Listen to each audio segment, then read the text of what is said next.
Ayan. So, ang gagawin natin guys ay isi-switch on lang natin yung ating makina para umandar yung pump, no? Huwag muna natin i-start kasi baka may leak. So, tingnan muna natin. So, switch on lang muna natin. Then, once na meron ng pressure, make it sure na stable yung pressure. Pag hindi stable, ibig sabihin may leak. Ayan, so yun yung initial fuel pressure natin. So double check natin kung meron bang leak. So yun, check natin kung hindi bumaba yung fuel pressure. So nasa mga 30 psi pa rin. Ayan.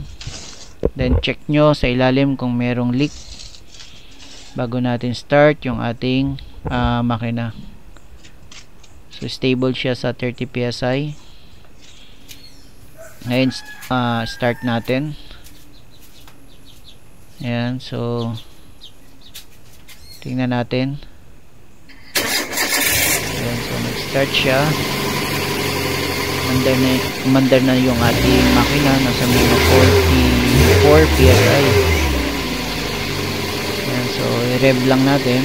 Tingnan natin kung ano yung behavior ng kanyang fuel pressure pag naka-rev.